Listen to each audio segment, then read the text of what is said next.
How is everybody doing? It's the Fade and Fire, and this will be a relatively short one because there will be a part 2 of this video, but this is just my initial thoughts and ways I play this regeneration build that I've been working on that I've just finished. When I say I've just finished, I mean I've worked out all the kinks. I got it through New Game Plus, and I've been looking on the recent videos that I made with the regeneration build that had a few clips in it. I've been looking online to see the ways I can optimize the build and make it the most powerful that it can be. And I think I worked out all the kinks. I think I got it maxed out in the effectiveness. So with that being said, and with the amount of duels I was able to do tonight before I had to get off, I think I can say that this build, if played right, if played the way that intended to play, this build can be categorized as overpowered pretty much in the hands of a good player, and not even in the hands of the good player, in the hands of a player who knows what he's doing with this specific build. This build is very, very hard to beat. it is extremely hard to beat.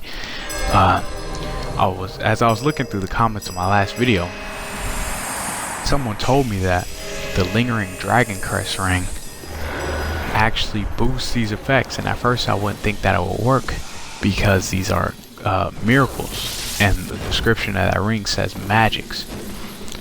So I went ahead and threw on the lingering dragon crest ring, and he was completely right, and these effects lasted much longer than they usually do, and it made the build even more powerful because these effects lasting for a longer amount of time is extremely important, because that means more regeneration with no punishment, because you won't have to recast spells. So if you guys see me in a video doing something that maybe is not the best way to do things, or you want to have any constructive criticism that you want to throw out there on the different ways I should do stuff, go ahead and write it down in the comments, because I do read all you guys' comments. I respond to all your comments, and I have some interesting conversations with people on how to do things. And so thank you to Derps for pointing that out to me about the lingering dragon crest ring, and thank you to Buddhist because he gave me my next idea for the mage montage that I'm going to do for my 100 subscribers special. So don't be afraid to comment down below, guys, because I really do read all you guys' comments. But other than that, this build is just, as I was going on with the duels, as I was able to play throughout the day, I was realizing that this build is just kind of crazy, especially for the back-peddlers. That I kind of had a video about the back-peddlers in another video. That guy was really parry spam, and at the end of it I was like, screw it, if he gets it he'll just get it, because there's no way I'm gonna lose even if he does parry. But so the people who just backpedal and want them to run into their attacks, this is probably their worst nightmare, because even if they do come out better with the trade and you're able to get a hit in there, but they come out on the trade on top, all you have to do is play to their game and backpedal, and you're going to regenerate a lot of health due to the fact that you have your dragon crest ring on, you got your sun princess ring on, you got your blessed weapon ticking, you got your Yorska's chime weapon art or your blessed gem ticking.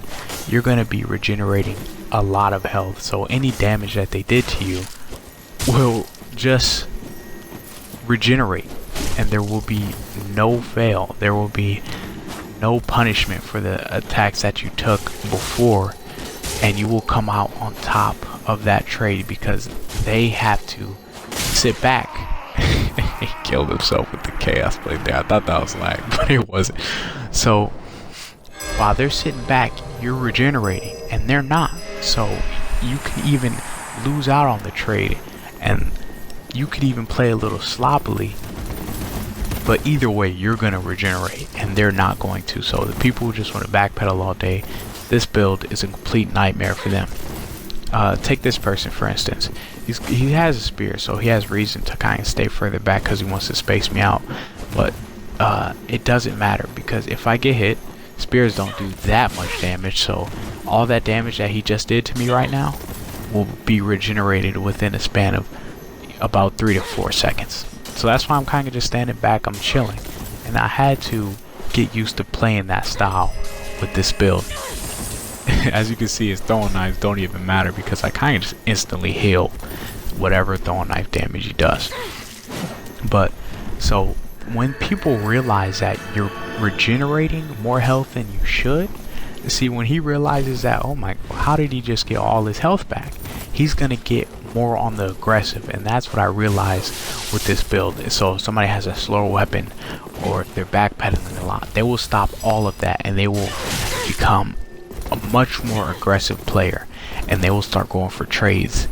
And trades, if you play your cards right, and if you don't trade to the death, you kind of have times in between the trades, you will always come out on top of the trades, because this regeneration is just so extreme and it is so prevalent that any trade that has been done, that was a huge last frag right there, will just be regenerated. And if you play your cards right, you will come out on top. So as you can see, he went from a very passive playstyle to a very aggressive and parry spamming playstyle. So I get a free backstab off of that, and now I've basically won the fight. And he's hit me so many times, but at the end of the fight I was at like half health. So this regeneration build is definitely a very strong one. It is extremely strong, due to the fact that you just have tons of health, tons of regeneration. You can still use pretty good weapons like the halberds and the great swords and the Carthus curved swords and stuff like that. But excuse me.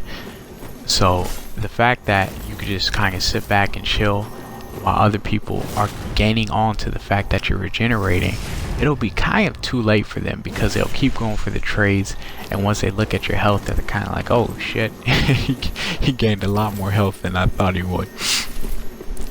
So this build is definitely a very, very strong one. And the more I play with the build, the more I'm kind of just like, geez, this feels kind of cheap.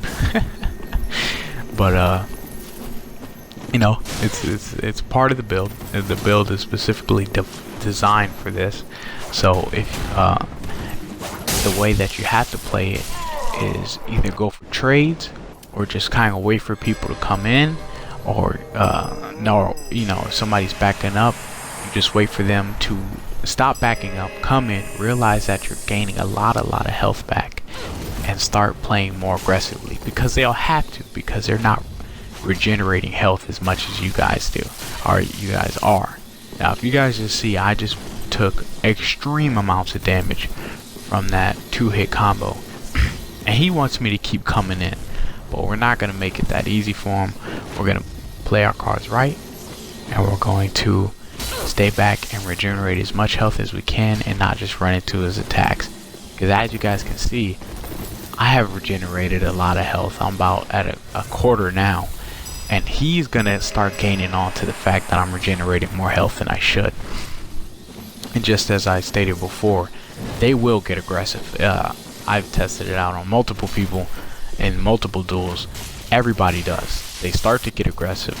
They start to kind of get upset, even if, you know, they'll, the further they back up, the more spells you can cast, due to the fact that, you know, if the lingering dragon crest ring effect runs out and your regeneration spells run out, you can just recast them if they're really that far back, and they'll start gaining on to that fact and get much more aggressive, and they'll start trading with you, they'll start making mistakes, they'll start panic rolling, and you'll come out on top of every trade. So as I said before, he's gonna switch to his washing pole running R1s, but I'll even regenerate those hits.